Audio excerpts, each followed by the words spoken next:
여러분 안녕하십니까, 백운기입니다. 김건희 명품백 수수에 대해서 대검 수사심의위원회가 지난번과 다른 결론을 냈습니다. 최재형 목사가 청탁금지법을 위반한 혐의가 있으니 기소를 해서 재판을 받아야 한다는 겁니다. 검찰이 어떻게 받아들일지는 모르겠지만 지난번 수사심의위원회 결과를 두고 한시름 들었다면서 외국에 나갔던 김건희 씨는 다시 불안해지게 됐습니다. 그런데 참으로 아이러니한 일은 이번 결정이 최재형 목사가 스스로 내가 죄를 지었소, 그러니 나를 처벌해달라고 요구해서 이뤄진 일이라는 겁니다. 세상에 명품백을 받은 사람은 어떻게든 죄가 안 된다면서 빠져나가고, 아니 빠져나가게 만들어주고, 명품백을 건넨 사람은 나는 죄를 지었으니 처벌해 주시오, 이런 일이 있을 수 있습니까? 대한민국의 공정과 상식, 그리고 검찰의 현 주소가 다 드러나고 있습니다. 생방송 백운기 정치 1번지 출발합니다. 오늘 함께 하실 두 분 패널 장윤미 변호사님, 신인규 정당 바로서기 대표님 두 분 나오셨습니다. 어서 오세요. 네, 안녕하세요. 한성님께서 신인규 순간 이동한 거야? 방금 전에 어디 오마이TV 출연하셨던가요? 예, 제가 아침마다 나가는 프로가 있는데 시간을 조금 옮기다 보니까 이게 붙어 있어서 제가 빠르게 뛰어왔습니다. 이렇게 다 쫓아다니신다고요? 아니, 너무 감사합니다. 우리 한성님 감사드립니다. 팬이신가 보다. 어제도 우리 신인규 대표와 함께 백운기가 뒷불을 했는데 여러분들 많이 사랑해 주시고 또 관심 가져주셔서 감사합니다.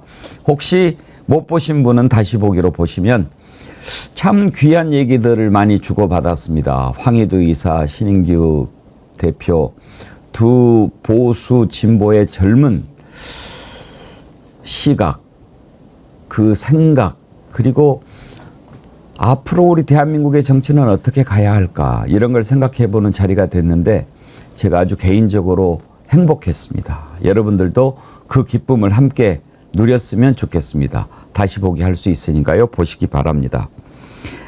마링님, 장윤미 기자님에서 장윤미 변호사님 대단해요. 대단하신 분이죠. 대단하신 두 분 패널과 함께 오늘, 저는 사실 수요일 참 좋아요. 두 분 만나는 시간이. 맨날 수요일이 좀 기다려지는 면이 있습니다. 저도요. 장윤미 변호사님하고 방송하는 게 저도 너무 좋고 해서. 근데 제가 아까 앵커님 말씀하신 거 조금만 살 붙이면, 제가 방송을 오래 하진 않았지만 그래도 많은 데 출연하면서 제가 되게 즐겁고 만족스러우면은 보시는 분들도 좋으시더라고요. 그럼요, 근데 그럼요. 어제 제가 백운기 앵커님께서 만들어주신 자리에서 어제 황희두 이사님하고 찍었던 그 장시간의 대담은 저도 어제 가면서 그 여운이 끝까지 남아가지고 좀 너무 행복했습니다. 그래서 많이들 봐주시면 좋을 것 같습니다. 예. 미리 예고합니다. 다음 주는 신인규 대표가 10월 1일 선약이 있어서 특별 출연으로 우리 장윤미 변호사님 모셨습니다. 백운기와 딥블루의 세계 한번 빠져보시죠. 빠져보겠습니다. 네. 들어와. 빠져볼만 합니다. 네. 예. 오늘 첫 번째 이슈로 어제 검찰의 대검 수사심의위원회가 열렸는데, 지난번 수사심의위원회에서 검찰 의견대로 그냥 뭐 없는 일로 쳐버렸죠. 근데 이번에는 최재형 목사가 아니 수사심의위원회에 내가 잘못한 거 있으니까 그거를 받아달라고 그렇게 얘기를 해서 열린 심의위원회였는데 거기에서는 다른 결과가 나왔습니다. 최재형 목사 변호인이죠. 유재율 변호사가 했던 얘기를 먼저 들어보지요. 오늘 수심위를 보면 희한합니다. 검사는 무죄를 주장하고 피의자는 유죄를 주장합니다. 대한민국에 이런 상황이 또 있었습니까? 국민들이 어떻게 보실지 저도 한심한데 참 걱정입니다. 그렇지만 저는 변호인으로서, 어떻게 보면 오늘은 변호인으로서의 위치를 내려놓고 신랄하게 최 목사님을 공격할 수도 있고, 제 양심에 입각해서 사실관계를 바탕으로, 증거를 바탕으로, 법리를 바탕으로 수심위 위원들께 청탁이 있었다, 그리고 직무 관련성이 있기 때문에 청탁금지법 위반이 왜 아니냐, 이렇게 강력하게 주장하고 잘 설명드릴 계획입니다. 장윤미 변호사님, 네. 저걸 아이러니라고 해야 됩니까? 코미디라고 해야 됩니까? 완전 블랙 코미디고요. 그 검찰로서는 스텝이 꼬여도 단단히 꼬였다. 이렇게 보는 게 맞을 겁니다. 아마 여러 언론에서 진단하듯이 최재형 목사에 대해서 이거는 기소하는 게 맞다. 청탁금지법의 말 그대로의 청탁행위다. 청탁행위란 건 뭔가를 부탁하면서 금품을 줬다라는 거 아니겠습니까? 그게 인정돼야 된다라는 게 어쨌든 수사심의위원회, 이게 집단 지성의 결과물인 거예요. 뭐 8대7로 좀 팽팽했다고는 하지만. 그런데 그래서 기소를 하는 순간 완전히 꼬여버리는 거죠. 왜냐하면 청탁이라는 게 인정이 되면 그 당시에 공무원인 배우자, 이른바 윤석열 대통령은 이걸 신고해야 됩니다. 왜냐하면 청탁금지법에 신고하도록 돼 있어요. 신고하지 않으면 처벌하도록 돼 있습니다. 형사처벌입니다. 그런데 그러니까 검찰로서는 김건희 여사는 청탁금지법에 이게 심지어 직무 관련이든 뭐든 청탁의 대상이었든 받은 사실 자체가 죄가 된다고 했을 때 이걸 처벌하는 조항이 없으니까 처벌 못한다를 넘어서서 아무것도 아니다. 이거는 청탁도 아니고 대가관계가 있었던 것도 아니다. 만남을 청하기 위해서 들고 간 그냥 그런 물건에 불과하다라는 식으로 톤다운을 시킬 수밖에 없었던 거죠. 왜? 윤석열 대통령을 보호하기 위해서. 지금 거기에 스텝이 꼬였습니다. 그러면 아마 검찰이 최재형 목사를 이런 이유로 기소하긴 쉽지 않을 거예요. 그런데 불기소할 땐 어떻겠습니까? 이거 특검 여론이 당연히 불붙을 수밖에 없습니다.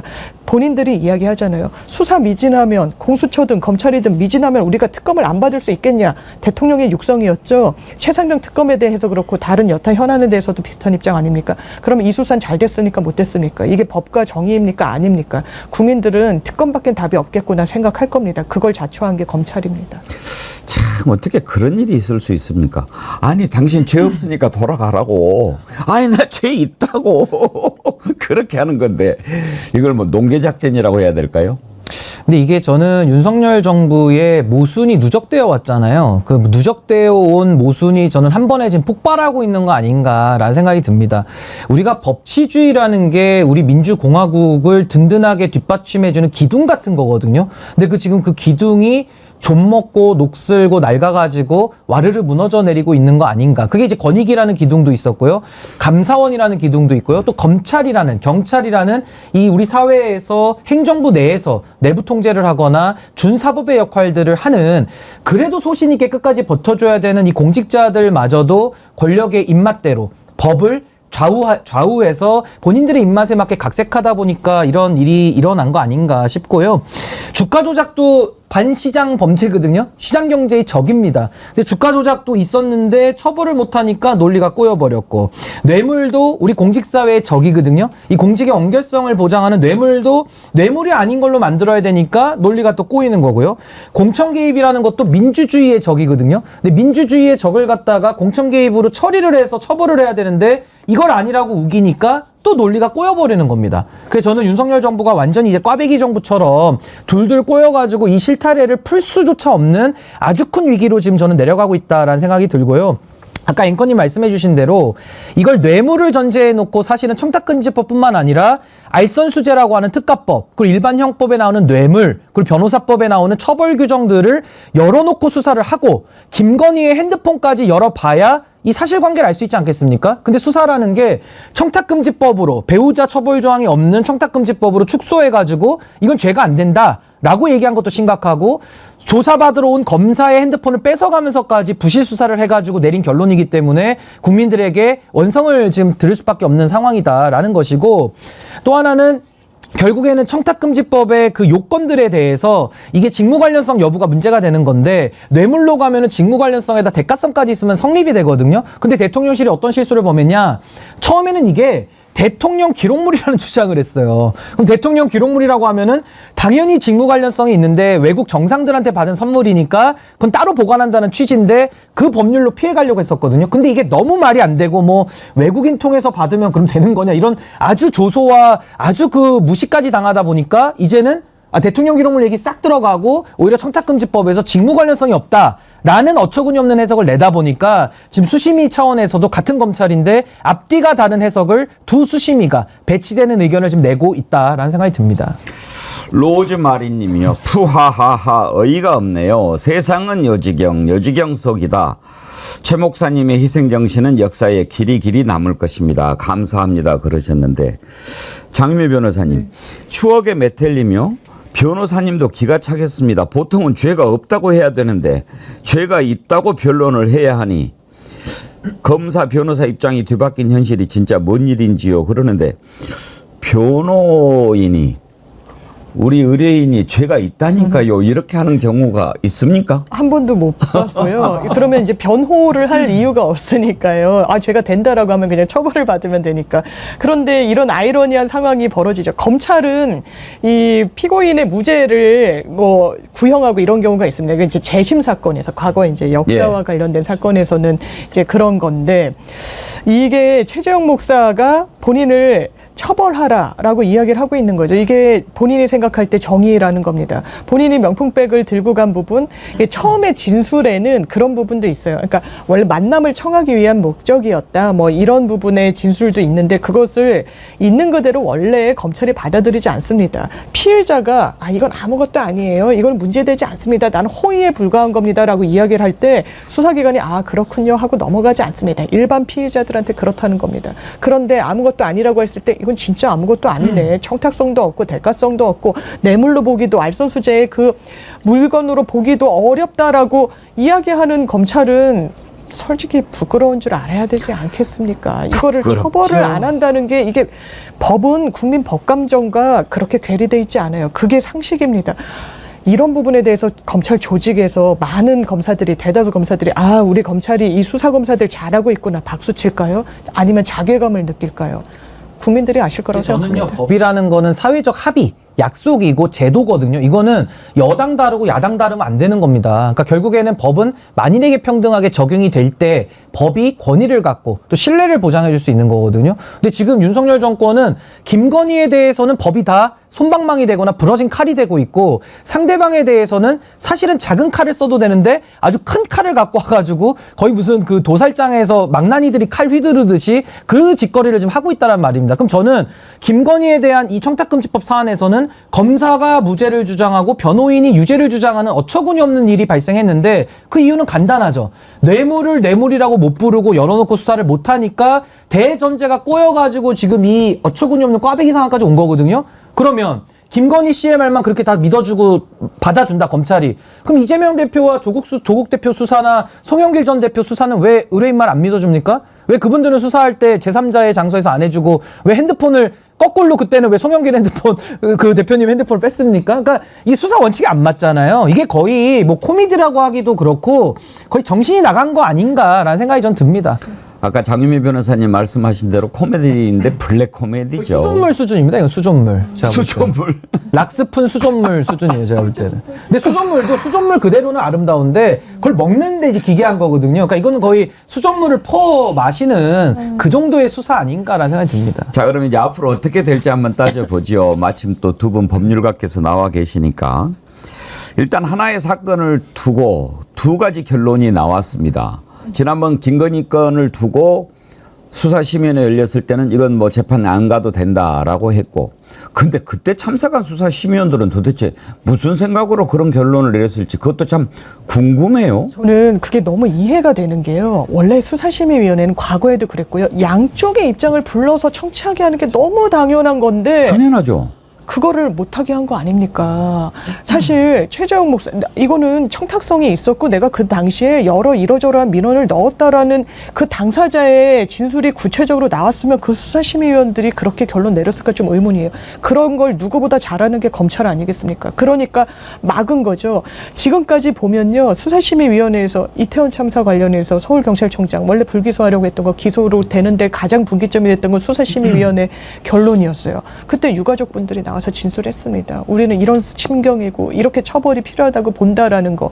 노조와 관련해서 일본의 무슨 다국적 기업이 국내 노조 파괴와 관련해가지고 또 한 번 대상이 됐을 때 그때 노조원들 불러서 이야기 듣는 거예요. 피해자 지위에 있는 아니면 상대방 입장이 있는 그게 공정한 겁니다. 그게 양쪽의 저울을 평평하게 놓고 시작하는 거예요. 기울어진 저울에서 비법률가들이 모여서 검찰 입장만 듣고 김건희 여사 변호인 입장만 들으면 이거 그럼에도 불구하고 기소해야 되겠다 생각하기 어려울 겁니다. 이렇게 판을 짜는 것 자체가 불공정입니다. 수사심의원회에서 지난번 수사심의원회에서 그 같은 결론을 내렸던 사람들은 한번 자기 자신을 좀 돌아봤으면 좋겠습니다. 내가 과연 내 양심에 떳떳하게 그런 결론을 내렸는지, 그랬다면 할 말이 없지만 그렇지 않았다면 반성해야죠. 산소 박사 1962년생 아이디가 그렇습니다. 이 시간 이후로 검찰은 없어져야 합니다. 국민의 혈세로 고액의 월급을 받으면서 수사는 너무 편향적으로 하고 있습니다. 월급을 줄 필요도 없고 받을 자격도 없습니다. 예. 근데 이게요, 검찰만 없어져야 되는 게 아니라 국민의힘도 같이 없어져야 됩니다. 제가 볼 때는. 왜냐하면 검찰이 지금 운영하는 제도 수사심의위원회가 사실은 그 1차 판단에서 어처구니없는 판단을 한 거거든요. 그럼 당에서도, 공당에서도 공관위원회라는 거 만듭니다. 근데 공관위를 만들어도 어떤 권력자의 입맛대로 지금 공천이 다 됐다라는 게 이 공천개입 논란의 핵심이거든요. 그러니까 검찰도 수심이라는 제도를 권력자의 입맛대로 다 지금 각색했고, 공관위도 마찬가지고, 그러니까 검찰도 문제, 국민의힘도 문제, 이 정권 자체가 문제인 것이죠. 일단 어제 대검 수사심의위원회에서는 4가지를 놓고 논의를 했습니다. 최재형 목사한테 제기된 게 4가지 혐의인데요. 명예훼손, 주거침입, 위계에 의한 공무집행 방해, 청탁금지법 위반, 이렇게 4가지인데 이것도 참 코미디 아닙니까? 우리가 다 보지 않았습니까? 아유 뭐 이런 걸 또 가지고 오시고 그랬는데 그걸 주거침입으로, 그리고 명예훼손으로, 위계에 의한 공무집행 방해로 수사를 했어요. 정말 왜 그러니? 이게 논리 모순이 뭔지 아십니까? 아까 직무 관련성을 부정했잖아요. 예. 그래서 그냥 선물이다라는 말도 안 되는 해석을 했는데, 우리가 백보양보해서 그건 말도 안 되지만 선물이라고 치죠. 그럼 본인들이 선물이라는 걸 인정하는데 어떻게 선물을 주러 간 게 주거침입이 또 됩니까? 그러니까 이게 자기들이 잘못된 논리를 전제로 세워놓는데 그 잘못된 전제와 꼬리 물고 나오는 혐의들도 또 논리 모순이 충돌이 되는 거예요. 그러니까 저는 이거 지금 검찰에서 이 수사 진행한 사람들 있잖아요. 이거 나중에 다 들여다 봐야 됩니다. 어떻게 일처리를 이렇게 엉망진창으로 하는지. 완전히 이건 정말 검찰 자체가 너무 치욕스러운 일입니다. 제가 볼 때는. 일단 말도 안 되는 주거침입, 명예훼손, 공무집행 방해, 이것은 다 불기소 결론 내렸죠. 그건 상식이고. 그런데 이제 청탁금지법 위반, 이건 내가 청탁한 거라서 나 청탁금지법 위반이라고 기소해달라고 그렇게 요구를 한 건데, 일단 그 부분에 대해서 기소가 결론이 났습니다. 그런데 이제 대검 수사심의원에서 내린 결론은 강제 규정은 아닙니다. 검찰이 이걸 채택할 수도 있고 채택하지 않을 수도 있습니다. 지난번에 이원석 검찰총장 때는 만약에 기소 의견이 나왔으면 할 기세였는데, 이번에 새로 심우정 검찰총장 어떻게 할지는 두고 봐야겠습니다. 첫 번째, 자신의 선택인데, 만약에 이번에 심우정 총장이 이런 결론이 나왔는데도 불구하고 불기소로 간다. 감당하기 힘들 겁니다. 감당하기 힘들 거예요. 그러면 기소를 한다. 그러면 어떻게 될까요? 일단 청탁금지법 위반은 최재형 목사가 누군가에게 청탁을 했고 그 청탁금지법 규정을 어겼으니 기소를 해서 재판을 받아야 된다라는 논리 아니겠습니까? 그러면 누구한테 청탁을 했습니까? 김건희 아닙니까? 그러니 당연히 김건희도 재판의 대상이 되는 거죠. 그렇죠? 논리적으로 그게 맞죠. 예. 그렇게 될까요? 근데 이제 저는 그러니까 검찰이 그렇게 가는 게 논리적으로 맞는데 그걸 원치 않는 거 아닙니까? 김건희는 무조건 불기소로 답을 정해놓고 지금 모든 사건에 임하고 있기 때문에 이 사안에 대해서 검찰이 할 수 있는 유일한 방법은, 저는 이제 심우정 총장이 정권과의 우정만을 저는 지킬 걸로 보여지거든요. 심우정. 네, 정이 많으시면 이제 정권과의 우정만을 지킬 걸로 보여지기 때문에, 그렇다면 수사심의위원회는 권고 효력밖에 없다라고 하면서 둘 다 불기소로 끝내버리는 쪽으로 가지 않을까. 그러면 또 이 범죄를 그냥 덮어버리는 겁니다. 검사의 권한을 가지고. 그러면 그거야말로 특검 필요성이 더 높아지는 거고요. 이게 검사들이 혹시 이 방송 보고 있으면 꼭 전 유념해서 들었으면 좋겠는 게, 특가법 15조에는 특수직무유기라는 죄가 나옵니다. 특가법에 뇌물, 알선수재 다 나오거든요. 그 법에, 특가법에 나온 범죄들을 덮어주면 검사들이 특수직무유기로 처벌받게 돼 있어요. 이거 특검 들어가면은 전 특수직무유기까지도 검토해봐야 된다. 저는 이렇게 생각합니다. 어떻게 보십니까, 장윤 변호사님? 심우정 총장의 선택 어떻게 될까요? 심우정 총장은 어떻게 검찰총장이 됐는지 언론이 뭐라고 진단하고 있습니까? 윤석열 뭐 사단이라고 뭐 볼 수도 있겠지만 김주현 민정수석의 완전히 그늘하에 있었던 그런 검사이잖아요. 그 무관하게 움직이기 어려울 겁니다. 본인이 왜 검찰총장, 검찰의 수장이 됐는지를 그 정체성을 인지하고 있을 테니까요. 그렇다면 어떤 선택을 할 수밖에 없을까요? 윤석열 대통령의 턱 밑까지 치고드는 그런 발판을 스스로 마련해주기 어려울 겁니다. 최근에 있었던 검사 인사를 보더라도 아주 실망스럽다는 평가가 많죠. 검찰 인사를 검찰 조직을 중심에 두고 사고했다라기보다는 이 권력 옹호와 엄호에 조금 더 이 방점을 뒀다라는 평가가 나오니까요. 그러면 어떤 선택지가 있을까요? 너무 본인은 이미 결론이 내려졌을 겁니다. 간단했을 거예요. 본인이 검찰총장이 되기 전에도 김건희 여사와 관련해서 어떤 입장이냐 본인의 취임사에서 이야기하겠다고 했어요. 하지 않았습니다. 그냥 원론적인 차원의 이런 뜬구름 잡는 이야기만 하고 있었어요. 그러면 어떤 선택을 내렸을 것인가? 이 김건희 여사와 관련해서 기소하기 쉽지 않을 겁니다. 최재형 목사, 김건희 여사를 보위하기 위해서 그리고 나아가서 윤석열 대통령의 턱 밑까지 치닫는 수사를 잘라내기 위해서 기소하지 않을 겁니다. 그러면 어떻게 해야 될까요? 이게 정의입니까? 이게 맞는 방향입니까? 아니 백주대낮에 300만 원짜리 명품백을 받았어요. 아무 처벌을 할 수 없답니다. 권익위가 그렇고 뇌물도 아니래요. 대가관계가 없답니다. 당사자가 이렇게 이야기합니다. 내가 이런 청탁도 넣었고 누구를 어느 자리에 앉혀달라고 그랬고 돌아가시면 국립묘지에 안장해달라고 그랬고 이런 현안이 있어서 내가 송출도 해달라고 부탁했다라고 얘기합니다. 일반인한테 이럴 때 처벌 안 할 겁니까? 이게 법과 상식인가요? 이렇게 법을 얼기설기하면서 이런 언론 제목이 있더라고요. 명품백은 선물, 사위 월급은 뇌물 이거예요. 그러면서 어떻게 합니까? 사위 월급을 받은 게 제3자 뇌물이라는 거예요. 제3자 뇌물 법리 구성이 안 되니까 경대 공동체라서 이미 출가한 딸과 그 사위 가정과 한 카테고리로 묶어서 뇌물죄로 들여다보겠다고 하고 있는 게 검찰입니다. 이거 검찰 조직 계속 운영할 수 있겠습니까? 이런 이중잣대로 국민들이 검찰이란 조직이 수사를 정당하게 하고 있으니까 계속 영속해야 된다라고 생각할까요? 아니면 이거 어떻게든 구조 개편이 당연히 있어야 되겠구나. 이거는 피할 수 없는 역사적 숙명이구나라고 생각할까요? 이걸 자초한 게 누굽니까? 오히려 윤석열 대통령이죠. 검찰총장 수장으로서 바로 대선으로 직행하면서 조직이 이렇게 망가진 겁니다. 여기에 대한 반성적 고려 검찰 내부에서도 있어야 되겠고 검찰총장에서 대선 직행한 윤석열 대통령한테도 있어야 되겠지만 반성을 할까요? 지금 행보를 보면 반성하지 않는 것 같습니다. 반성한다는 걸 국민들 앞에 보여주기 위해서는요. 최재형 목사 기소하시고 김건희 여사 기소하시고 윤석열 대통령 수사해야 됩니다. 근데 저는요. 심우정 총장의 행보는 뻔히 예측이 됩니다. 왜냐하면 윤석열 정권이 오늘만 잘못한 게 아니잖아요. 지난 2년 동안 지속적으로 검찰을 사유화해가지고 잘못된 결정을 누적적으로 내려왔는데 이 심우정이라는 사람은 총장이 되기까지 윤석열 정부에 대해서 국민의 민심을 대변한 어떤 총장에 갈 법한 그런 검사로서의 액션을 한 게 있습니까? 그냥 쉽게 말해서 윤석열 대통령의 가장 말을 잘 듣고 가장 길들여진 검사기 때문에 윤석열 정권에 지금 검찰총장이 된 사람이거든요. 어떻게 보면 이창수 중앙지검장보다 좀 더 말을 더 잘 듣는 사람이라 이제 상위 직급에 앉혀준 건데 이분이요. 또 아버지가 심대평 전 지사입니다. 그럼 정진석 비서실장과 충남 인연이 바로 떠오르고요. 또 그 김건희 씨 오빠랑은 또 같은 고등학교 동문이라는 거 아닙니까? 그러면 심우정 씨가 지금까지 검찰총장 될 만한 자격과 자질을 뭘 보여준 게 있습니까? 그러니까 저는 뭐 보나마나 불보듯 뻔하다. 권력의 애완견이다. 저렇게 봅니다. 농계작전이라는 표현을 썼습니다만 또 육참골단 뭐 이런 표현을 쓸 수도 있겠어요. 내 살을 내어주고 상대방 뼈를 끊어버리는 거죠. 이렇게 자기 자신을 희생해 가면서까지 반드시 이걸 한번 법정에서 시시비비를 진실을 가려봐야 되겠다. 최재형 목사가 강하게 결단을 내린 건데 어떻게 할지 지켜봐야 되겠습니다.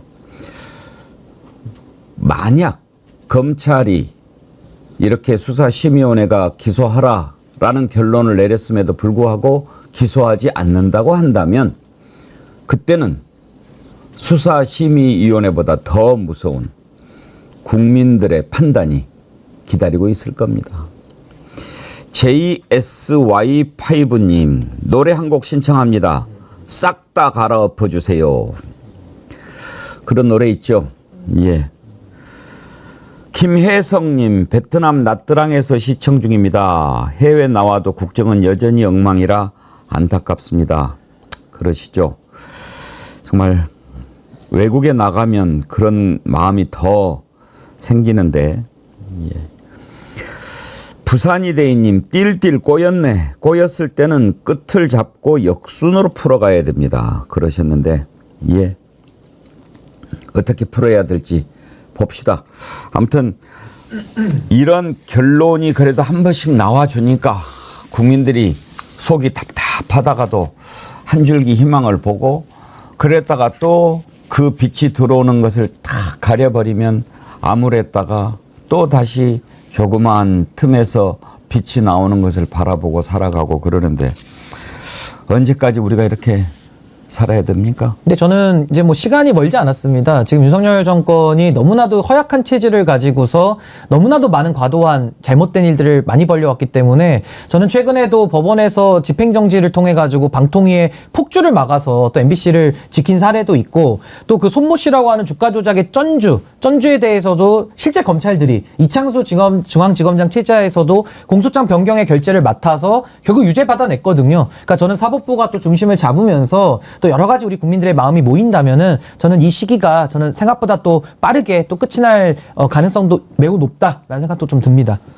예, 여러분 희망을 가집시다. 우리가 그래도 희망을 가지고 지켜봐야지요.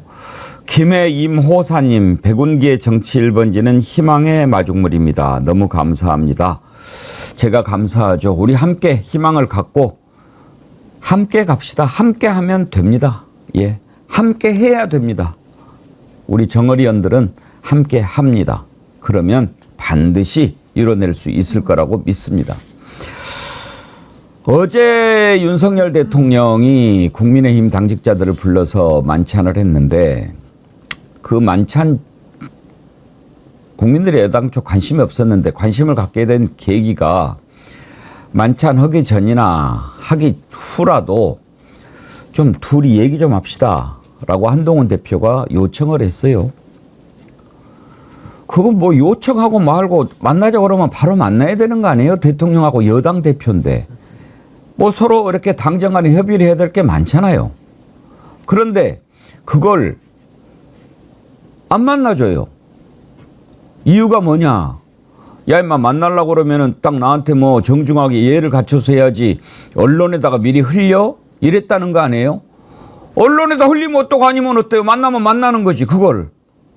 뭐, 대통령이 뭐, 여당 대표 만나는데 지가 왕이야? 만나자고 그러는데 안 만나줘요. 그리고 만난 장소도 봤더니 실내도 아니고 정원에서 봤어요. 한두 명도 아니고 한 20명 돼. 거기에서 또 계속 음식이 서빙이 돼요. 무슨 얘기를 하겠어요? 그야말로 밥만 먹고 온 거예요. 또 말 좋아하는 윤석열 혼자서 또 체코 원전 얘기했다는 거 아니에요? 그 와중에 또 각하 시원하시겠습니다 하는 야부꾼들 뭐라고 얘기한 줄 알아요? 갔다 와서 대통령님의 원자력에 대한 식견에 대해서 놀랐다, 이런 알랑방구를 끼는 자식들이 또 있더라고요. 에라이. 에이! 그거 한번 따져봅시다.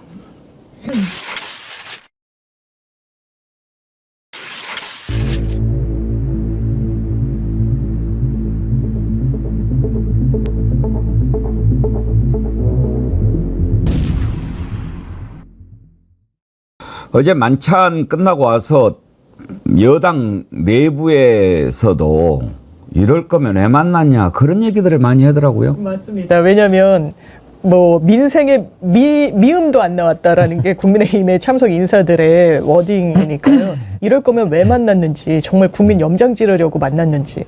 제가 들어오기 전에도 이제 이야기를 나눴는데, 배추 한 폭이 22,000원이에요. 지금 사 먹을 수가 없어요. 뭐 장 몇 번 보면 돈이 그냥 쑥뻥쑥뻥 나갑니다. 너무 고통스럽죠. 내수 경기 굉장히 좋지 않아요. 부동산 가격은 폭등하고 정말 경기가 너무너무 좋지 않습니다. 이 와중에 아니 한 30대 여성은 구급차에 실려서 90번 이상을 전화했다라고 예. 돌아가셨어요. 이런 상황에서 누가 누구랑 친한이니 친윤이니 밥을 먹자, 둘만 먹자, 아니다 같이 먹자. 이게 지금 뭐 하자는 겁니까? 진짜 국정 운영에 대한 공직에 대한 마인드가 정말 일이라도 있으면 저는 그러면 안 된다고 봐요. 저는 윤석열 대통령도 잘못했다고 보지만 한동훈 대표도 이런 식으로 자기 정치하면 안 됩니다. 어떻게 보면 그동안 법무부 장관으로서 비대위원장으로서 당대표로서 약간 야당을 하게 해서 아주 깐족이는 아주 그냥 감정선을 건드리는 그런 이미지가 강하게 있죠. 전 지금까지도 그게 어떤 캐릭터인 것 같은데 이걸 지금 윤석열 대통령한테 하고 있구나라는 생각이 들어요. 독대 안 한다, 못 한다. 이러니까 나와서 또 뭐라고 합니까? 또 독대하자고 정무수석한테 얘기했다는 거예요. 이거는 사실상 감정선을 굉장히 고조로 올리고 있는 거죠. 이 두 사람의 싸움에 정말 국민들은 피곤하다. 그리고 궁금하지도 않다. 그냥 일부터 하십시오. 어제 국민의힘 당직자들하고 모인 자리 아닙니까? 그러면 최소한도 뭐 술을 안 마시면은 말이라도 할 기회를 줘야죠. 당 대표인데 인사말 기회도 안 줬대요. 근데 뭐 당정 갈등이 거의 뭐 이제 파탄 관계로 가고 있다라는 것은 아마 많은 국민들께서 다 짐작하시는 대로였고, 아마 어제 만찬이 뭐 성공적으로 끝날 거라고 보신 분들이 엄청 소수라고 저는 생각을 하는데요. 우리가 밥을 먹는다라는 것은 사실 관계성을 의미하는 거고, 지금 이 당정 관계가 중요한 이유는 의료 붕괴, 그리고 김건희 특검이라고 하는 윤석열 특검에 대한 국민적 여론이 너무 안 좋기 때문에 밥이 목적이 아니라 사실은 제가 지금 말씀드린 그 두 가지 사안 정도가 아마 현안으로 돼가지고 논의가 되어서 어떤 결론을 내어야 어제 그 만찬은 성공일 텐데 이 얘기도 못 꺼냈다라는 거 아닙니까? 그렇다면 얘기할 기회도 안 준 윤석열 대통령도 문제지만 얘기 기회 안 준다고 얘기를 안 하는 한동훈 대표도 모자른 거죠. 아니 겁이 많거나 그 둘 중에 하나라고 저는 보고요. 저는 요 만찬을 관련된 독대 싸움을 제가 보면서 어떤 걸 느꼈냐면 윤석열 대통령도 소갈머리가 아주 간장종지구나. 속이 좁구나.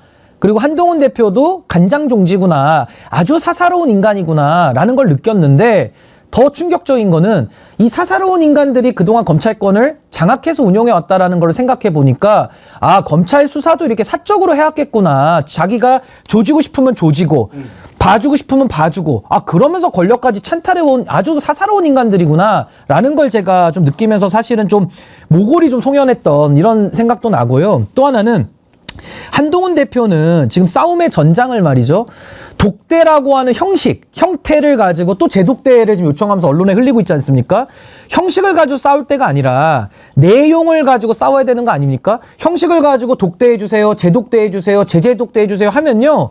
이거를 범죄 용어로는 스토커라고 합니다. 스토커. 계속 몰래 만나주세요 하니까 본인이 스토커식으로 되는 거라서 내용을 갖고 싸워야 되는데 내용을 갖고 싸운다면은 전 한동훈 대표가 할 수 있는 게 한 3가지 정도라고 생각을 합니다. 첫 번째는 그냥 강행하는 겁니다. 야당과 대화를 하든 본인의 소신을 가지고 강행해버리면 정리가 되는 거고요. 그 용기가 없다라면 윤석열 대통령을 출당하면 됩니다. 출당하고 야당의 지위로 오면 되는 방법이 있고, 마지막으로 출당할 용기까지 없으면요. 한동훈 대표는요. 직을 걸고 하면 됩니다. 본인의 직을 걸고 자신이 요구하는 사항에 대해서 대통령한테 기한을 정하고 받아들이면 받아들이고 안 받아들이면 본인이 떠나버리면 되거든요. 근데 이 셋 중에 하나의 결단을 안 하면서 어제처럼 엉거주춤 앉아가지고 형식에 대한 싸움을 자꾸 한다라는 것은 지속적으로 한동훈 대표가 윤석열 대통령에 대한 스토커로 전락될 위험이 크다. 아마 스토커로 고소할 것 같아요. 제가 볼 때는 윤석열 대통령이. 토마토님이요. 간장 종지 너무 커요. 좁쌀입니다.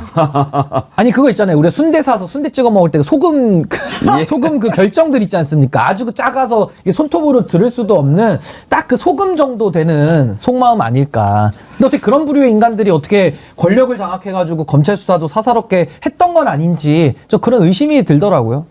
근데 대통령이 국민의힘 당직자들 불러서 그렇게 밥 먹고 다 지 돈입니까? 국민 돈입니다. 그거 다 국민 돈으로 나가는 거예요. 그러면 국민들 돈을 쓸 때는 국민들이 지금 무엇 때문에 고통받고 있습니까? 의료 대란 때문에 지금 얼마나 힘들고 죽어가고 있습니까? 김건희 때문에 지금 얼마나 나라가 어렵습니까? 그런 것에 대해서 해법을 찾고 건의도 하고 그래야 밥값을 하고 밥을 사는 의미가 있는 거죠. 네 마음대로 밥 사냐? 누구 돈인데? 그거 안 된단 말이에요. 그런데 어제 다녀와서 참석자들이 한 얘기를 들어보면 현안이라고 하면 의대 증원 문제가 있는데 그 얘기는 나오지도 않았다. 분위기가 너무 어수선하고 대통령이 1시간 20분 동안 거의 원전 얘기만 하다가 끝났다.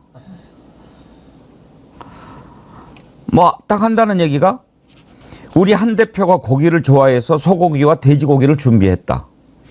만찬이 끝날 무렵 윤 대통령이 아이스 라떼를 주문하니까 한동훈 대표가 대통령님 감기 기운 있으신데 차가운 거 드셔도 괜찮으십니까? 라고 물었고 이에 대통령이 뜨거운 것보다는 차가운 음료를 좋아한다고 웃으며 답했다고 정 대변인은 전했다. 지랄하고 자빠졌네. 지금 이럴 때입니까? 지금 대한민국을 이끌고 간다는 대통령과 그 비서실에 있는 참모들, 여당의 국회의원들, 이 선선한 가을 저녁에 자기들 모여서 국민 세금으로 밥 처먹고 한잔하고 지금 국민들이 무엇 때문에 고생하는지는 들여다도 보지도 않고 그러라고 국민들 세금 쓰는 겁니까? 안 되잖아요, 장현미 변호사님. 그건 말도 안 되는 거고요. 어떻게 이런 말을 한가하게 하고 있는지 도저히 이해가 되지 않아요. 지금 자화자찬할 때가 아닙니다. 근데 윤석열 정부 지금까지 기조와는 맥이 닿아 있죠. 연속성은 있습니다. 일관성은 있어요. 이런 부분과 관련해서도 그렇게 국민들이 정말 이거는 죽어나간다는 표현이 부족하지 않아요. 현 시점이요. 그런데 어떻게 했습니까? 가짜뉴스라고 윽박질렀잖아요. 나아가서 대통령실의 워딩은 이렇습니다. 역사가 우리 정부를 평가해 줄 거라는 거예요. 왜냐하면 옳은 길을 가고 있다는 겁니다. 반개혁 세력이라는 거예요. 정부에 비토를 넣거나 비판을 하면요. 이러면서 우리 한동훈 대표가 좋아하니까 고기를 준비했다면서 원래는 바베큐 파티를 하려고 했는데 바베큐 파티가 아닌 다른 방식으로 이렇게 서빙을 받았고 또 그 자리에서 나온 자아자찬은 정말 눈뜨고 봐줄 수가 없습니다. 웨스팅하우스가 딴지를 걸고 있죠. 원천기술 때문에 그렇습니다. 체코 대통령, 윤석열 대통령 갔을 때 뭐라 그랬습니까? 내년 3월까지는 정해진 거 없다고 그랬습니다. 유동적이라고 그랬어요. 이게 무슨 성과입니다. 그리고 이 원천기술과 지적재산권 문제 때문에 과거에도 이명박 정부가 아랍에 원전 세워주고 이랬을 때 웨스팅하우스랑 수익을 나눴었습니다. 그러니까 이게 혹시 덤핑 성격 있는 거 아니냐. 이거 잘 점검해야 된다. 괜히 손해보는 것일 수도 있다. 점검하라는 게 어떻게 개혁에 반하는 걸 수 있습니까? 본인이 하면 다 맞습니까? 이렇게 한가하게 아이스 카페라떼를 먹든지 따뜻한 카페라떼를 먹든지 국민들은 하등 중요하지 않습니다. 대통령이 빨리 바뀌기를 강서구청장 선거에서 그렇게 대패를 거뒀을 때도 바뀌지 않았고 총선 이후에도 그렇게 바뀌지 않았는데 그러면 어떻게 나올까요? 이번 주 금요일 지지율 자신할 수 있습니까? 20% 지지율을 가진 역대급 대통령 없습니다. 박근혜 대통령 하나 있었죠. 탄핵을 당했습니다. 이 부분 10%로 내려앉을 것 같아요? 아니면 오를 거 반등할 거라고 기대합니까? 대통령한테 묻고 싶습니다. 지지율 반등을 위해서 무슨 노력을 하고 있습니까? 국민 보고 정치하는 겁니다. 나는 지지율 따위에 신경 쓰지 않는다? 이런 무책임한 말이 어디 있습니까? 아니 저는요. 대통령 연봉을 2억 6천만 원 주는데 그 명품백을 배우자가 낼름낼름 받아 먹는 것도 참 어처구니가 없고 그 수사가 안 된다는 것도 이해할 수 없는 일이지만은 아까 저 만찬 장면 보시면요. 어디서 많이 본 장면 같아요. 제가 공익법무관 생활했거든요. 그 검사들하고 회식하는 장면 딱 생각나던데요. 전 딱 보니까. 딱 보면은 중앙지검 서초동에서 어디 고기식당 가가지고 회식하는 느낌. 검사들이 거들먹거리면서 지금 저러고 있거든요. 아니 국민들은 지금 정치가 엉망이고 대통령이 엉망이고 집권 여당 대표가 엉망진창이어가지고 이 삶 자체가 지금 관리가 안 돼가지고 너무나도 지금 위기감 속에서 아등바등 하고 있는데 그 문제를 해결해야 될 키를 쥐고 있는 사람들이 저렇게 특활비 쓰듯이 자기 돈 쓰면서 뭐 고기를 좋아한다고요? 무슨 뭐 지금 우리가 무슨 한동훈 공화국입니까? 뭐 한동훈 위해서 지금 국민들이 세금 내주고 있습니까? 여기가 윤석열 공화국이에요? 윤석열 위해서 우리가 세금 냅니까? 윤석열 먹여 살리기 위해서 우리가 일을 하는 게 아니잖아요. 공화국의 대표로서 민주공화국 대한민국을 위해서 일을 하고 정치를 해야 될 대표자들이 어떻게 저런 식으로 국민을 배신하고 국민에게 위임받은 권한을 갖다가 저런 식으로 방치할 수가 있습니까? 방임은 죄거든요. 그러니까 저 사람들은 죄를 짓고 있는 거예요. 그러면 저는 그 자리에 있을 마음이나 국민들을 향한 민생에 대한 마음이나 애민의 정신이 없으면 그럼 그 자리를 내려와야죠. 근데 왜 합니까? 그럼 국민이 군림하기 위해 합니까? 정치를? 자기 욕심 위해 합니까? 이거 완전 쓰레기 같은 정치 아닙니까? 그러니까 저는 이쯤 되면은 윤석열 대통령 뭐 내려오는 거는 이제 국민 거의 통합적 견해고요. 국민의힘 저는 문 닫아야 될 것 같습니다. 그거 빨리 끄집어 내려야죠. 전광명님, 너희들이 마시는 음료는 국민의 피눈물이다. 그렇습니다. 춘향전에서 그 대목이 생각이 나네요. 이몽룡의 암행어사 출도요 하기 전에 변학도 앞에서 읊었던 시가 있죠. 금준 미주는 천인혈이요 옥반 가효는 만성고라. 금잔에 담긴 그 맛있는 술은 백성들의 피고, 그 옥그릇에 담긴 옥쟁반에 담긴 맛있는 안주는 만 백성의 기름이다. 지금 그 짓을 하고 있는 거예요. 멀리 갈 것도 없네요. 춘향전이 지금 눈앞에서 펼쳐지고 있네요. 정말 이대로 두고 볼 수 없습니다. 그나저나 왜 윤석열이 한동훈을 독대를 안 받아들이는 걸까요? 그 이유가 궁금해요. 정치적인 이유가 있을 것 같기도 하고 그냥 당장에는 한동훈 입에서 김건희 얘기 나오는 거 듣기 싫어서 그런 것 같기도 하고. 장미 변호사님은 왜 안 만나는 것 같습니까? 제가 윤석열 대통령이라면 안 만났을 것 같습니다. 예. 왜냐하면 한동훈 대표가 독대를 지금 그 주변과 언론 기사들 종합을 해보면 여러 차례 일단 요청을 했다라는 거예요. 그게 언론에 이른바 흘려졌다라는 것도 대통령실에서는 한동훈 대표 측이라고 생각하는 것 같습니다.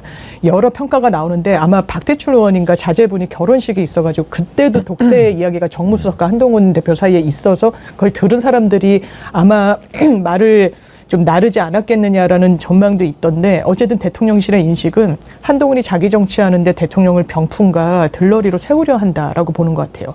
그리고 이 독대 요청을 했다라는 게 대통령 순방 1인차인가에 언론에 나왔습니다. 그런데 한동훈 대표 또 어떻게 했습니까? 대통령 순방 과정 중에 조선일보에 단독 인터뷰를 실었죠. 그때 이렇게 이야기를 했어요. 대통령실 민심과 상당히 동떨어져 있다라는 취지로 이야기를 합니다. 김건희 여사는 사과해야 된다라고까지 이야기를 해요. 대통령이 아마 보고를 받았겠죠. 이런 와중에 대통령을 없는 사이에 그리고 지지율이 바닥을 치니까 직격하고 나오면서 독대까지 청한다. 그리고 독대를 한다면 아마 당연히 제 처음 이 논의 테이블에 오르는 거는 의대정원 이슈일 수밖에 없을 겁니다. 거기에 대해서는 사실 출로가 없는데 본인이 이러저러한 대안을 모색하고 정권을 달라라고 했다라는 사실상의 뒷얘기 나올 겁니다. 그리고 자기의 정치를 하는데 대통령이 그냥 수단화된다라는 그 상황을 한동훈 대표가 만들고 있었던 거예요. 대통령이 저는 거기에 응할 이유가 없었다는 생각이 들고 한동훈 대표도 정치 이렇게 하면 안 된다라는 생각이 저는 개인적으로 드는 게 대통령에 대해서 어떻게 보면 정치적으로 비겁한 태도, 비굴한 태도로 일가를 했었죠. 처음에 총선 때 이게 지지율이 안 좋으니까 김건희 여사 멍통백 부적절하다고 이야기를 합니다. 그 측근 그룹들은 마리아 앙뚜아네트다 뭐다 막 난리를 쳤어요. 대통령이 격노했다라고 그러죠. 90도 폴더 인사한 다음에 기자들한테 반문합니다. 제가 언제 한번 사과를 요구한 적 있었던가요? 김건희 여사 명품백과 관련해서. 근데 지지율이 급락하고 계속 대통령에 대한 응원의 목소리는 없으니까 내가 치고 나가야겠다. 정무적인 판단을 한 것 같아요. 이거를 진정성이 있다고 국민들이 판단하겠습니까? 그러면 그 장단에 윤석열 대통령이 장단을 맞춰주겠습니까? 한동훈 대표는 정무적 판단도 미숙하고 정치적인 경험치가 없다는 걸 이런 식으로 내는구나. 정치 많이 하신 분이 이렇게 진단하시더라고요. 이런 식으로 독대 요청하는 당대표는 처음 봤다고. 물밑에서 조용히 안 되는 일을 되게끔 하는 게 그게 능력인데 그걸 못하는구나. 그리고 이렇게 갈등을 온 천하에 다 밝혀가지고 국민의힘을 어렵게 만드는구나. 그것도 당대표가. 이런 생각합니다. 그러니까 한 사람은 정무적인 능력도 감각도 없는 거고 대통령은 한번 국민들을 조금이라도 한번 생각을 해본다고 하면 한번 보십시오. 국민들이 김건희가 명품백 받는 거 다 보지 않았습니까? 그러면 최소한도 지금은 사과해야죠. 적어도. 정말 죄송하게 됐습니다. 한 놈도 사과를 안 하잖아요. 그리고 어떻게 합니까? 검찰 불러서 조사하고 핸드폰 압수하고 그렇게 해서 털어주고 그런다고 됩니까? 그러면 국민들이 김건희는 죄가 없네. 우리가 잘못 알았네. 그럽니까? 저건 뭐예요? 참 나쁜 거죠. 그래서는 안 되죠. 그건 양심도 없는 거죠. 근데 신인규 대표님, 안 만나고 막 그것을 공개하고 이러는 게 저렇게 하면 한동훈이가 대표 역할도 제대로 못하고 스스로 물러날 수도 있을 거야. 이런 계산을 한 걸까요? 그러니까 뭐 한동훈 대표를 일단 윤석열 대통령은 인정하지 않는 거죠. 예. 그러니까 원래대로 하자면 윤석열 대통령은 지금 코너에 몰려 있잖아요. 그러니까 사실은 독대를 하면은 불편한 주제들이 올라올 게 뻔하고 또 한동훈 대표도 불편한 사람인데 불편한 사람과 불편한 얘기하는 게 얼마나 쉽겠습니까? 그런데 그럼에도 불구하고 하는 게 이제 공적인 책임의식이라고 보는데 원래 이분은 뭐 공적인 거랑은 안 어울리는 분이니까 뭐 그걸 기대하기는 어려울 것 같고요. 울고 싶은 윤석열 대통령의 뺨을 때려준 게 이제 한동훈 대표의 이번에 그 독대 관련 흘리기인 것 같고 이제 두 사람이 이제 기싸움 비슷하게 하는 거 아니겠습니까? 근데 저는 여기에 대해서는 저는 한동훈 대표의 책임을 더 높게 볼 수밖에 없어요. 그러니까 왜냐하면 독대를 추진해가는 과정도 상당히 미숙했고요. 정치적 무능함을 다 보여줬고 또 하나는 윤석열 대통령 입장에서는 한동훈 대표가 얼마나 어려 보이겠습니까? 13살 밑에다가 기수도 4기수나 미치고 특검에 있을 때도 내 실무자 그리고 중앙지검에 있을 때도 내 보좌관 그죠? 3차장 검사였으니까 검찰총장 갔을 때도 반부패 부장 나를 보좌해주는 스텝 그 다음에 대통령이 됐을 때도 내각의 강요 그리고 대통령이 돼서도 정부 여당의 비대위원장을 내가 시켜줬다.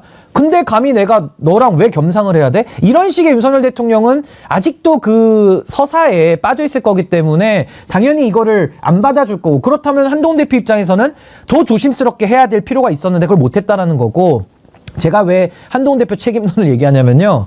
아니 꼭 독대해야지만 얘기합니까? 아니 뚫린 입이 없습니까? 아니 그날 30명 모여있으면 더 잘 됐네요. 독대할 게 아니라 공개되면 공대를 하면 되지 않습니까? 공대. 그냥 시원하게 얘기하고 아까 제가 말씀드린 것처럼 본인의 소신을 강행하든지 아니면 대통령을 내쫓든지 아니면 본인이 사퇴를 하든지 아니 셋 중에 하나를 하면 되잖아요. 근데 이걸 못하면서 아까 뭐 대통령님 감기 기운 있으신데 아이스라떼 드시면 어떡합니까? 라는 얘기를 하는 거는 아니 한동훈 대표는 진짜 쫄바지죠. 쫄바지. 뭐더러 그 바지 입고 있습니까? 혈액순환도 안 되는데 빨리 벗어버리는 게 낫죠. 그냥 편하게 그냥 사각 팬티 입으세요. 그냥 쫄바지 벗으시고. 저 그렇게 봅니다. 그러니까 한동훈 대표의 문제가 저는 크다고 봐요. 그러니까 윤석열 대통령 우리가 이제 기대가 없으니까 저도 비판하지 않고 하도 비판을 많이 해서 제가 입에 근육이 생겼거든요. 그래서 안 힘들어요. 윤석열 대통령 더 이상 할 것도 없는데 이 한동훈 대표가 저는 1, 2, 3 중에 하나는 해야 되지 않을까 싶어요. 강행하든지 출당하든지 사퇴하든지 좀 셋 중에 하나는 결단해야 되지 않습니까? 본인이 공개대면을 하세요. 공개대면. 독대하지 마시고. 아이고 그래도 신인규 대표님 말씀 듣다 보니까 제가 조금 내려갑니다. 아까 아니, 솔직히 앵커님 예. 윤석열이 뭐라고 저렇게 좁니까? 뭐라고? 아니 국민들의 표를 가지고 당선된 사람이고 지지율 20%밖에 안 돼가지고 엉망진창 공적인 마음은 1도 없는 사람인데 대통령 자격도 없는 사람인데 뭘 저렇게 의식을 하는지 지는 꼬붕이니까 쫄죠. 그게 문제입니다. 예. 한동훈의 문제입니다. 그러니까 꼬붕이면서 꼬붕 아닌 것처럼 하려고 그러니까 더 힘든 거죠. 그러니까 멋있는 척을 많이 하니까 그게 문제예요 사실은. 정어리 절찬님 오집중님 한약 짜다가 앵커님 소리에 놀랐네요. 이해합니다. 아이고 이해해 주셔서 감사합니다. 그런데 제가 정말 울컥울컥합니다. 지금 한번 보십시오. 국민이 바보냐님이요. 국민은 배춧값 때문에 김치찌개도 못 먹을 판에 국민 세금으로 밥인지 라떼인지 너머들 가더냐 이 원수더라. 사랑이님 배추 한 폭이 2만 원이 넘고 김치가 먹고 싶어 열무라도 사려니 한 단에 8,500원에 결국 빈손으로 왔다. 지금 너희들은 소고기 돼지고기가 목에 넘어가냐? 안 그래도 예쁜 개님 너희는 많지 않느냐? 나는 10년 하던 자영업 폐업 절차 중이다. 국민들이 지금 이래요. 중앙일보가 이틀인가 사흘 연속 지금 자영업의 위기를 다루고 있습니다. 일면 톱으로 계속이요.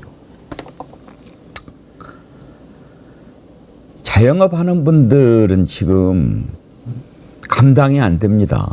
감당이 안 돼요. 도대체 이자는 지금 뭘 하고 있는 겁니까? 경제가 왜 이렇습니까? 경제는 힘입니다. 뭔가 해볼 만하다라면 경제는 살아날 수 있는 겁니다. 그런데 지금 부동산이 왜 다시 꿈틀거립니까? 아, 이 정부 하는 거 보니까 아무런 대책이 없구나. 이럴 때 한몫 잡아야 되겠다. 이런 자들이 이제 생기지 않습니까? 뭐를 하는 거예요, 뭐를. 어떻게 해서든지 김건희 뭐 해쳐먹을 생각만 하는 그런 지금 나라가 돼 있지 않습니까? 저는 지난번에 신인규 대표님이 용바다에 나와서 한 거 보면서 그 부분 동의했어요. 뭐 그때 무슨 뭐 논리 얘기하셨는데 그거 절대 안 된다. 반드시 심판받고 반드시 죗값 치르게 해야 된다라고 얘기하신 것 제가 공감했는데 뭐 일부에서는 뭐 임기 마치고 뭐 봐주고 뭐 이렇게 하는 거 주장을 합니까? 정치 야함론인데요. 그러니까 윤석열이 여기서 내려와 주면 영구 사면. 그러니까 논리 크로스파이라고 안 죄를 돼요. 안 절대 안 묻겠다라는 건데 저는 그렇게 생각합니다. 아까 제가 입에 근육 생겼다 그랬잖아요. 끝까지 버텨서라도 윤석열 정권하고는 법대로 전 법대로 하는 게 맞다. 왜 봐줍니까? 아니, 다른 사람들은 법 어겨도 다 봐줍니까? 아니, 지금까지 김건희를 법으로 봐줘가지고 이 나라가 이 지경이 됐는데 또 봐준다고요? 저는 그럴 거면은 국민들이 이민가지 이 나라에서 왜 삽니까? 그 논리 크로스파이 그거 아마 유시민 작가님이 좀 얘기하신 것 같은데 뭐 하나의 아니겠지만은 그런 얘기는 하시는 것 자체가 저는 국민들에게는 큰 상처가 될 수도 있다. 저는 그렇게 생각합니다. 지금 국민들 가슴에 얼마나 피멍을 들게 했는데 그걸 그냥 넘어간단 말입니까? 아마 현실화되기 어렵고 이게 미국에는 또 제도가 있는데 한국에는 그렇게 할 수 있는 면죄부를 사실상 대통령한테 줄 수 있는 닉슨이 좀 그런 케이스였죠. 그런데 그런 제도 자체가 없으니까 하나의 그냥 정치적인 고려로 유시민 이제 이사장도 이야기를 한 게 아닌가 싶은데 저는 댓글 읽으니까 좀 마음이 너무 아팠던 게요. 제가 댓글을 못 읽겠어요, 정말. 정말 약간 울컥하는 느낌도 드는데 저는 대통령이 그럼요. 이런 마음들을 국민들의 힘든 감정을 정말 일이라도 아주 조금이라도 헤아린다면 이런 식의 워딩은 나오면 안 된다고 봐요. 24일 날 만나기로 했잖아요. 왜 24일 날 만나기로 했는지 아세요? 뭐라고 대통령의 육성으로 나왔는지 아십니까? 지난주는 너무 덥고 앞으로는 추워질 거라서 야외에서 바베큐는 먹어야 되겠는데 그 딱 적당한 시기가 24일이었다고 이야기를 합니다. 댓글 중에 이런 댓글이 있더라고요. 고기 먹고 나라는 말아먹고 이런 표현이 있는데 국민들이 이렇게 생각하시지 않을까요? 진짜 대통령 되는 데까지만 목표치가 있는 사람이었구나. 그 이후에 뭘 하겠다는 게 없었구나. 문재인 정부 때는 저는 선진국을 저희가 스치듯이 경험했었구나. 이게 대통령의 대한민국의 시스템과 근간으로 나라가 이렇게 돌아가고 자부심을 갖는 줄 알았는데 그게 아니었구나. 지도자 한 명이 나라를 이렇게 기틀을 허물 수 있었구나. 역사, 경제, 정치 여러 방면에서 이렇게 대한민국을 어렵게 만들 수 있겠구나. 그냥 놀라고 있습니다. 그러니까 저는 국민들의 분노는 제가 존중하지만은 저는 정치를 하겠다는 입장에서 분노 정치는 반대하거든요. 제가 분노를 가지고 어떤 정치적인 일을 하자라는 주장을 하는 게 아닙니다. 아까 그 논란 크로스파이 같은 영구 사면 같은 경우는요. 대통령 잘못이 하나 정도일 때 그럴 때는 우리가 한번 고려해 볼 수 있어요. 근데 윤석열 대통령은 잘못이요. 1000개? 한 1000만 개? 한 요 정도쯤 되는 수준으로 보여요. 근데 어떻게 이거를 타협하고 끝내자? 그거는 저는 민주공화국 체제를 저는 부정하는 결과를 낳는다. 친일과도 타협하고, 독재와도 타협하고, 윤석열 검찰하고도 타협하고, 그럼 뭐 언제까지 타협합니까? 그러니까 저는 이거는 안 된다라는 걸 저는 확실하게 선을 그어야 되고, 아까 장유미 변호사님께서 윤석열 대통령 정권 잡는 것까지만 목표였구나.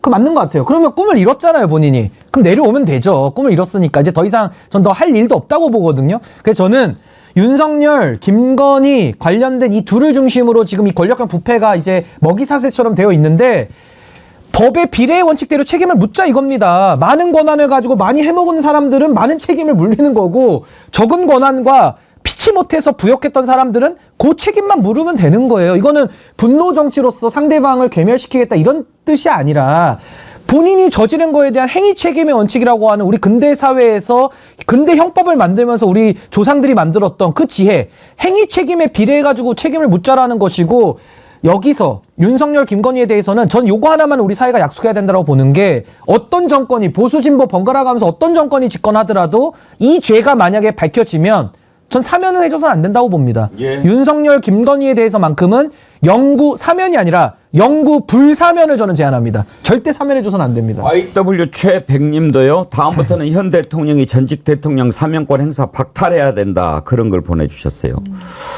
정말 있는 욕 없는 욕 다 하고 싶습니다. 성말수님, 자영업하는 사람입니다. 죽을 맛입니다. 월세 못 맞춰서 알바하고 있습니다. 미치겠습니다. 거미줄 최정화님, 우리 가게는 물건은 안 팔리고 담배만 팔립니다.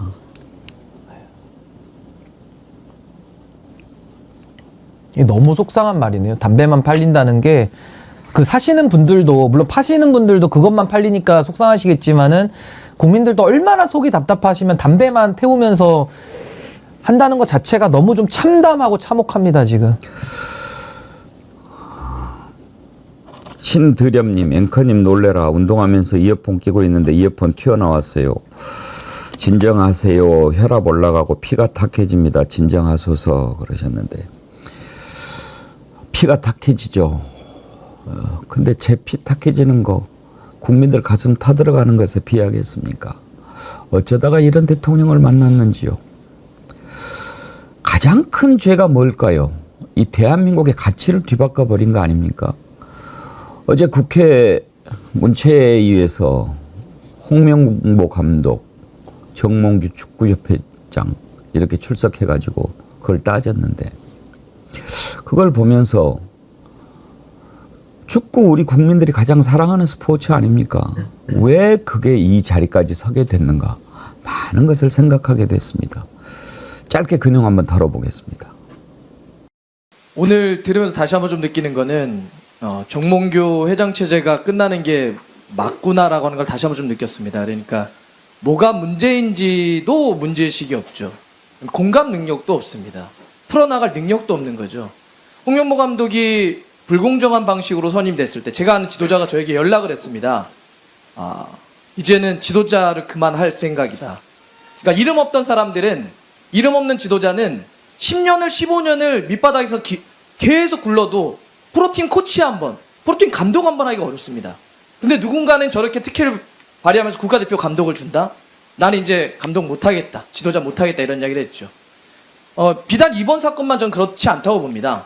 좀만 길게 보면 승부조작범을 그렇게 사면하면 안 되죠. AMH 있는 날 꼼수 사면을 한 거죠. 매우 반스포츠적 행위입니다. 만약 우리 사회에서 반사회적인 범죄를 저질렀는데 그런 식으로 꼼수로 사면한다? 아마 난리가 났을 겁니다.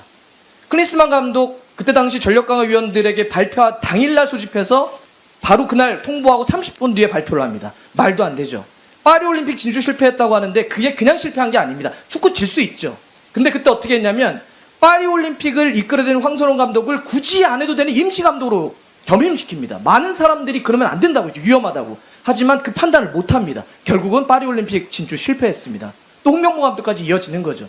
저는 이런 무능력, 무원칙, 불공정은 하나의 어떤 사건이 아니라 지금 정몽규 회장 체제가 이어지는 한 계속 반복될 수밖에 없다. 그런 점에서 저는 뭐 팬들도 그러겠지 많은 국민들도 이제는 끝나야 되지 않을까 다시 한번 재확인하는 것 같습니다. 박문성 해설위원 참 말씀 잘 하시네요. 더군다나 그 앞에 정몽규 회장이 앉아 있는데 용기가 필요한 발언이었죠. 지금 저렇습니다. 우리 대한민국은요, 공정하지 않은 것은 참지를 못합니다. 우리가 지금까지 앞부분에 다뤘던 거 가장 분노하는 대목이 뭡니까?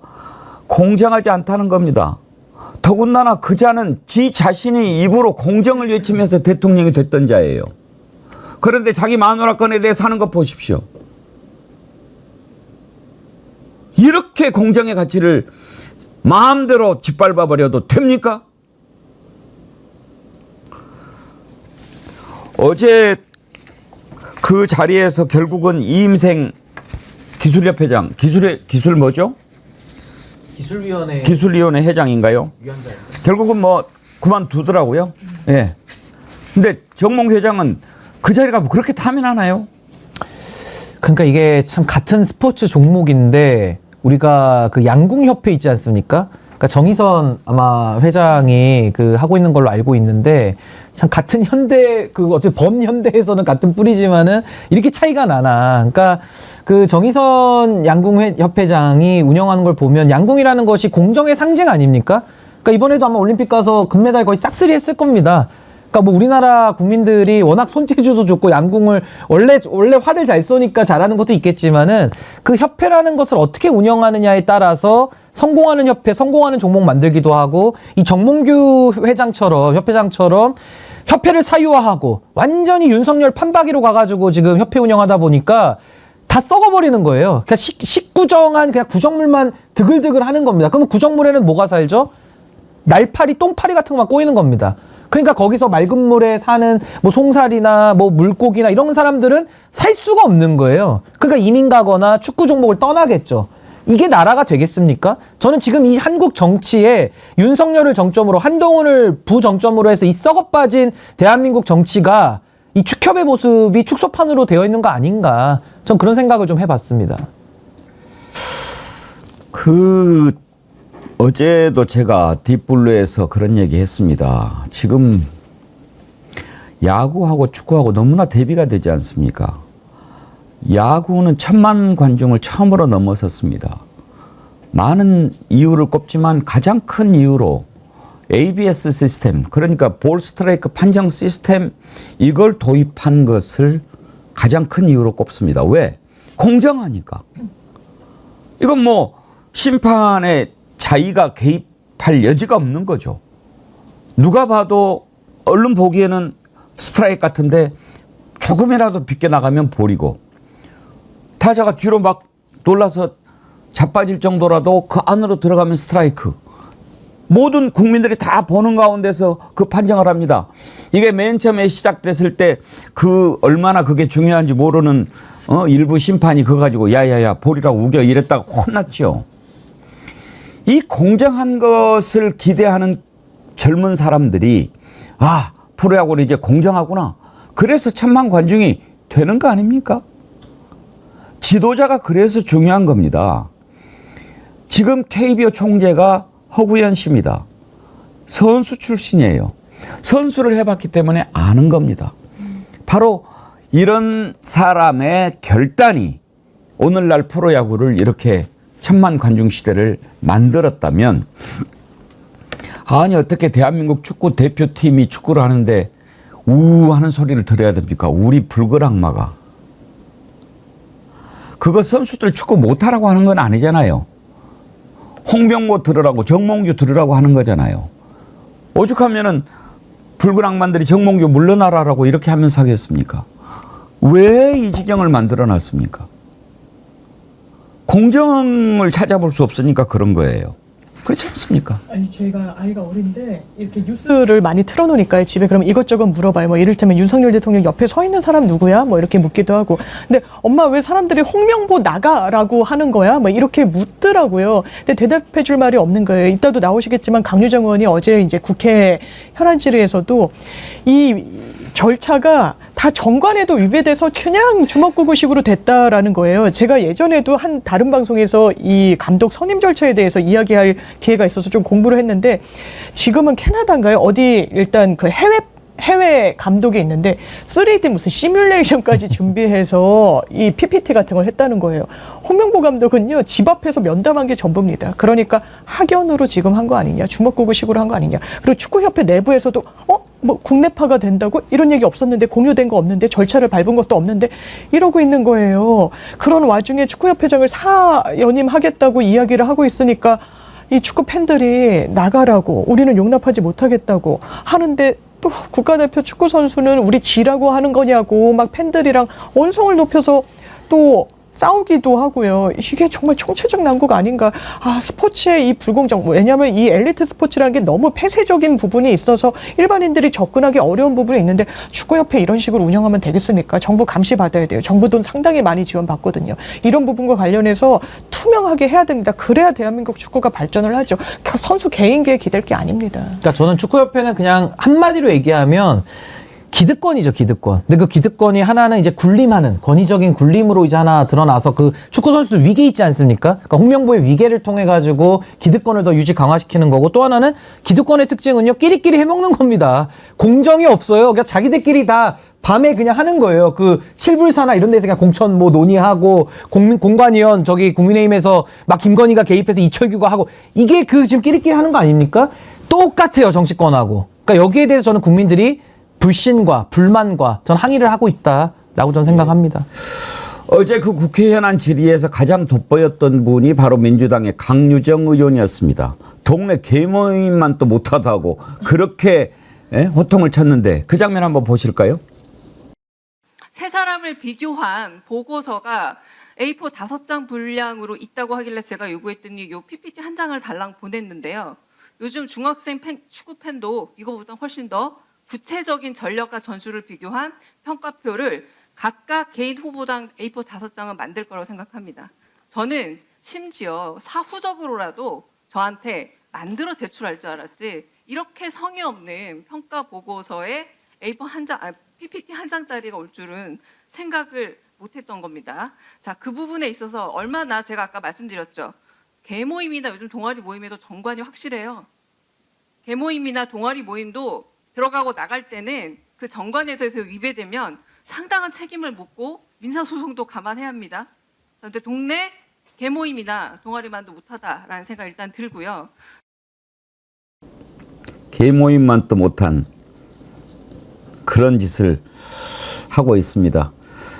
어제 뛰어난 활약을 보여줬던 강유정 의원 오늘 2부에서 만나보도록 하겠습니다.